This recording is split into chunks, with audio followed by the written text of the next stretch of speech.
प्रिय भक्तों, आज के इस वीडियो में आप सुनेंगे वैशाख मास महात्म्य में दूसरा अध्याय और अंत में आप सुनेंगे सीता नितनेम की कहानी। इसीलिए कथा को पूरा सुनिएगा। तो मैं मीनू शर्मा आप सभी का आपके अपने YouTube चैनल की कथा टीवी पर स्वागत करती हूँ। सभी को मेरा राधे राधे। देखिए प्रिय भक्तों, आज तारीख है 4 अप्रैल और वार है शनिवार और आज चैत्र माह के कृष्ण पक्ष की द्वितीय तिथि है जो रहेगी सुबह 10:10 तक और उसके बाद प्रारंभ हो जाएगी तृतीय तिथि। और देखिए आज ब्रह्म मुहूर्त का समय रहेगा सुबह 4:43 से लेकर 5:31 तक और अमृत काल का समय रहेगा सुबह 11:58 से लेकर 1:43 तक। और आज सूर्योदय का समय होगा सुबह 6:20 और सूर्यास्त का समय रहेगा शाम 6:39। नारायणं नमस्कृत्य नरं चैव नरोत्तमं देवीं सरस्वतीं व्यासं ततो जयमुदीरयेत्। अर्थात भगवान नारायण नर श्रेष्ठ नर देवी सरस्वती तथा महर्षि वेद व्यास को नमस्कार करके भगवान की विजय गाथा से परिपूर्ण इतिहास पुराण आदि का पाठ करना चाहिए। तो चलिए अब शुरू करते हैं वैशाख मास महात्म्य का दूसरा अध्याय। और यह दूसरा अध्याय शुरू करने से पहले चलिए आपको बता देते हैं कि कल यानी कि इसके पहले अध्याय में क्या हुआ। तो देखिए प्रथम अध्याय में श्री सूत जी बाकी सभी महर्षियों के पूछने पर उन्हें नारद मुनि द्वारा सुनाया हुआ वैशाख महात्म्य सुना रहे हैं, जिसमें उन्होंने वैशाख मास के महत्व और स्नान नियम तथा विविध वस्तुओं के दान के महत्व के बारे में बताया। और अब आज का हम दूसरा अध्याय भगवान श्री गणेश को याद करते हुए शुरू करते हैं। नारद जी के श्रीमुख से वैशाख मास की विशेषता और उसमें जल छत्र पादुका और अन्न आदि दान की महिमा को सुनकर राजा अम्बरीश बहुत प्रसन्न हुए और वे हाथ जोड़ते हुए नारद जी से बोले कि हे मुनि श्रेष्ठ, यदि माधव मास सबसे श्रेष्ठ और भगवान लक्ष्मीपति को सबसे अधिक प्रिय है तो कृपया करके इस समय में स्नान करने की क्या विधि है, कौन सी तपस्या और किस देवता का पूजन करना चाहिए, यह भी सब मुझे विस्तार पूर्वक बताइए। तब नारद मुनि बोले कि हे राजन, मैं तुम्हें सबसे पहले वैशाख स्नान की विधि बताता हूँ, ध्यान पूर्वक सुनो। जैसे रसों में दूध, दूध में दही और दही से घी उत्तम है, ऐसे ही मासों में कार्तिक मास, कार्तिक से माघ मास और माघ मास से वैशाख मास अधिक उत्तम है। इसमें किए हुए शुभ कर्म बरगद की डालियों की तरह बढ़ते रहते हैं। सूर्य देव के मेष राशि में स्थित होने पर भगवान विष्णु के उद्देश्य से अवश्य ही प्रातः काल स्नान करके भगवान विष्णु की पूजा करनी चाहिए। अब इसका तुम एक पौराणिक इतिहास बड़े ध्यान से सुनो। एक महिरथ नाम का राजा था जो सदा कामनाओं में आसक्त और अजित इंद्रिय था। वो केवल वैशाख स्नान के सुयोग से स्वतः ही बैकुंठ धाम को चला गया था। वैशाख मास के देवता भगवान मधुसूदन हैं। और अब सुनिए कि वैशाख मास में भगवान की प्रार्थना का मंत्र क्या है। तो वो इस प्रकार है कि मधुसूदन देवेश वैशाखे मेषगे रवो प्रातः स्नानम करिष्यामि निर्विघ्नं कुरु मे माधव। अर्थात हे मधुसूदन, हे भगवान, हे देवेश्वर, हे माधव, मैं मेष राशि में सूर्य के स्थित होने पर वैशाख मास में प्रातः स्नान करूंगा या फिर करूंगी, अतः आप इसे निर्विघ्न पूरा कराइए, बिना किसी परेशानी के पूरा कराइए। और इसके बाद भगवान सूर्य देवता को जल देते हुए, अर्घ्य देते हुए इस मंत्र को बोलना चाहिए। वैशाखे मेषगे भानौ प्रातः स्नान परायणः अर्ध्यते हम प्रदर्श्यामि ग्रहाण मधुसूदन। अर्थात सूर्य के मेष राशि पे स्थित हो रहते हुए वैशाख मास में प्रातः स्नान के नियम में संलग्न होकर मैं आपको अर्घ्य देता हूँ। हे भगवान मधुसूदन, इसे ग्रहण कीजिए। गंगा आदि नदी, सभी तीर्थ, सब जलाशय मेरे दिए हुए अर्घ्य से प्रसन्न हो, इसे ग्रहण करें और मुझ पर प्रसन्न होकर यथोचित फल दें। इस प्रकार अर्घ्य समर्पण करके स्नान करें। फिर वस्त्रों को पहनकर संध्या तर्पण आदि सब कामों को पूरा करके वैशाख मास में विकसित होने वाले पुष्पों से भगवान विष्णु की पूजा करें। उसके बाद भगवान विष्णु की वैशाख मास के महात्म्य की कथा सुने। ऐसा करने से कोटि जन्मों के पापों से मुक्त होकर मनुष्य मोक्ष को प्राप्त होता है। जो वैशाख मास में तुलसी दल से भगवान विष्णु की पूजा करता है वो विष्णु जी की संयोज्य मुक्ति को पा जाता है। देखिए, वैशाख के इस महीने में तेल लगाना, दिन में सोना, कांसे के पात्र में भोजन करना, खाट पर यानी कि पलंग पर सोना और घर में नहाना, निषिद्ध पदार्थों का भोजन करना, दोबारा भोजन करना तथा रात में खाना, ये 8 बातें वैशाख मास में त्याग देनी चाहिए। जो मनुष्य वैशाख में उत्तम कथा नहीं सुनता, ना ही किसी तीर्थ में जाकर स्नान करता है, ना ही दान देता है, वो नरक में जाता है और चांडाल योनि को प्राप्त होता है। फिर उसे कुत्ते की योनि 100 वर्षों तक प्राप्त होती है। फिर गधे या खच्चर की योनि प्राप्त करके वो नरकगामी होता है। वैशाख के इस पवित्र महीने में व्रत का पालन करने वाला मनुष्य यदि पत्तल में भोजन करता है तो वह सब पापों से मुक्त होकर विष्णु लोक में जाता है। जो विष्णु भक्त वैशाख के इस महीने में नदी स्नान करता है वो 3 जन्मों के पापों से निश्चय ही मुक्त हो जाता है। और जो प्रातः काल सूर्योदय के समय किसी समुद्र गामिनी नदी में वैशाख स्नान करता है वो 7 जन्मों के पापों से तत्काल ही छुटकारा पा लेता है। और जो मनुष्य 7 गंगाओं में से किसी में भी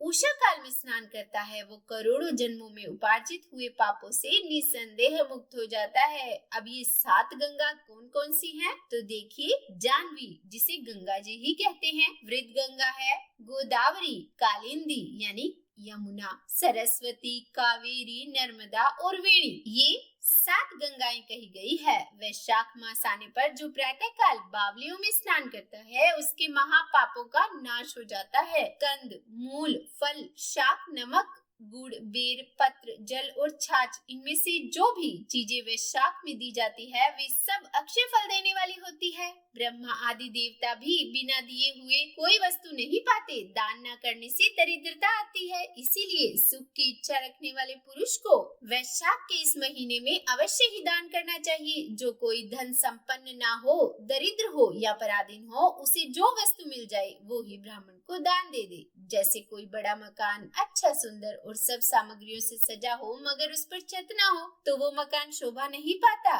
वैसे ही दया न होने पर सब गुण बेकार है। जैसे बढ़िया भोजन भी बिना नमक के स्वाद नहीं लगता, वैसे ही वैशाख के इस महीने में धर्म, कर्म या स्नान आदि जो नहीं करता उसका किया सब व्यर्थ हो जाता है। वैशाख के इस पवित्र महीने में तीर्थ यात्रा, जप, यज्ञ, दान और होम आदि का फल मनुष्य को कई गुना अधिक होकर मिलता है और तुरंत ही उसका फल मिलता है। भगवान मधुसूदन इस मास के देव हैं। जिसने किसी भी प्रकार वैशाख मास में भगवान मधुसूदन का पूजन नहीं किया वो मूढ़ बुद्धि सुकर की योनि पाता है। तो बोलिए विष्णु भगवान की जय। यह था आज का वैशाख मास महात्म्य का दूसरा अध्याय। देखिए, इस अध्याय में वैशाख स्नान का हमें फल बताया गया है। तो उम्मीद है आज की यह कथा आपको सुनने में अच्छी लगी होगी। और चलिए अब सुनाते हैं आपको सीता नितनेम की कहानी। इस कहानी को सीता माता स्वयं कहती थी और प्रभु श्री राम सुना करते थे। एक दिन श्री राम भगवान को किसी काम के लिए बाहर जाना पड़ा तो सीता माता कहने लगी कि हे भगवान, मेरा तो 12 वर्ष का नितनेम है, अब आप बाहर जाएंगे तो मैं अपनी कहानी किसे सुनाऊंगी। तब श्री राम ने कहा कि हे सीते, आप कुएं की पाल पर जाकर बैठ जाना और वहां पर जो भी औरतें पानी भरने आएंगी उन्हें अपनी कहानी सुना दिया करना। सीता माता कुएं की पाल पर जाकर बैठ गई। तभी एक वहां स्त्री आई। उसने रेशम की जरी की साड़ी पहन रखी थी और सोने का घड़ा ले रखा था। सीता माता उसे देखकर कहने लगी कि हे बहन, मेरा 12 वर्ष का नितनेम है, कहानी सुन लो। पर वह स्त्री बोली कि मैं तुम्हारा नितनेम सुनूंगी तो मुझे तो घर जाने में देर हो जाएगी और मेरी सास मुझसे झगड़ा करेगी, इसीलिए उसने कहानी नहीं सुनी और अपने घर चली गई। लेकिन उसके घर जाते ही उसकी रेशम जरी की साड़ी फट गई, सोने का घड़ा मिट्टी के घड़े में बदल गया। सासू ने देखा तो पूछा कि अरे बहू, ये किसका दोष अपने सिर लेकर आ गई। बहू बोली, माँ जी, कुएं पर एक औरत बैठी थी, उसने अपनी कहानी सुनने के लिए कहा लेकिन मैंने नहीं सुनी, शायद उसी का यह फल मुझे मिला है। तब अपनी बहू की बात सुनकर अगले दिन वही साड़ी और वही घड़ा लेकर सास कुएं की पाल पर गई। सास को वहीं पर सीता माता बैठी मिली। तो सीता माता ने फिर से कहा कि हे बहन, मेरी कहानी सुन लीजिए। तब सासू बोली कि एक बार छोड़, मैं तो 4 बार कहानी सुन लूंगी। तब सीता माता बोली कि राम आए, लक्ष्मण आए, देश के पुजारी आए, नित नेम का नेम लाए, आओ राम, बैठो राम, तपी रसोई जीमो राम, माखन मिश्री खाओ राम, दूध बताशा पियो राम, सूत के पालक मोठो राम, शाल दुशाला ओढ़ो राम, शाल दुशाला ओढ़ो राम, जब बोलूं राम ही राम, राम सवारे सबके काम, खाली घर भंडार भरेंगे, सबका बेड़ा पार करेंगे, श्री राम जय जय राम। और तब सासू बोली कि बहन, कहानी तो बहुत अच्छी लगी। फिर कहानी सुनकर सासू घर चली गई और उसकी साड़ी फिर से रेशम जरी की बन गई। मिट्टी का घड़ा भी फिर वापस से सोने के घड़े में बदल गया। बहू ने देखा तो कहने लगी कि सासू माँ, आपने यह सब कैसे किया? तब सासू बोली कि बहू, तू तो दोष लगा कर आई थी और मैं अब दोष उतार कर आ रही हूँ। बहू ने पूछा कि माँ जी, वह कुएं वाली स्त्री कौन है? तब उसकी सासू ने कहा कि बहू, वह तो सीता माता है। वह पुराने से नया कर देती है, खाली घर में भंडार भर देती है, वह लक्ष्मी जी का वास घर में कर देती है और मनुष्य की जो भी इच्छा हो उसे पूर्ण कर देती है। बहू बोली, माँ जी, फिर तो ऐसी कहानी मुझे भी सुना दो। तब सासू बोली कि ठीक है, बैठो, तुम भी सुनो।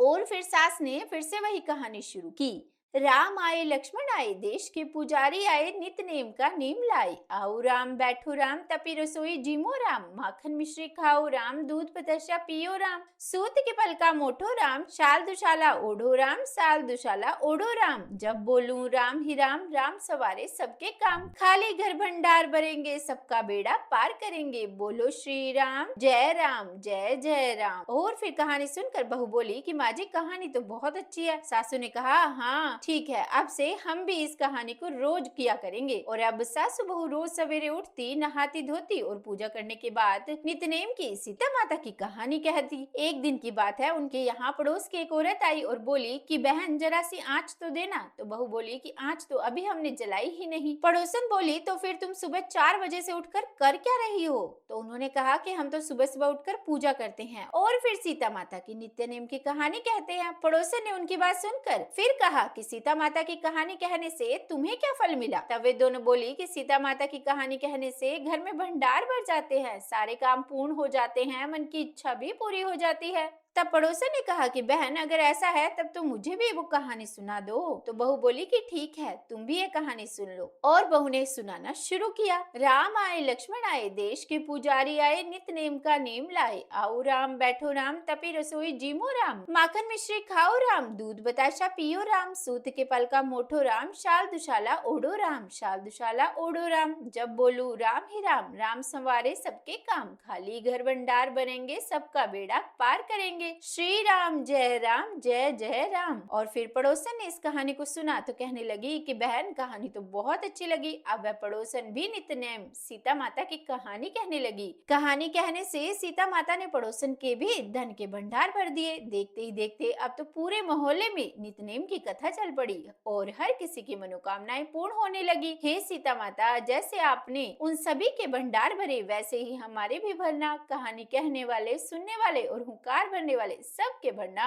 तो सभी प्रेम से बोलिए, सीता मैया की जय। तो उम्मीद करती हूँ आज की यह वीडियो आपको पसंद आई होगी। अगर अच्छी लगी हो तो वीडियो को लाइक और शेयर कर दीजिएगा और चैनल पर नए हैं, सब्सक्राइब नहीं किया तो सब्सक्राइब भी कर ही दीजिएगा। और हाँ, कमेंट बॉक्स में सीता माता की जय जरूर लिखिएगा। तो बोलिए प्रेम से, सीता माता की जय।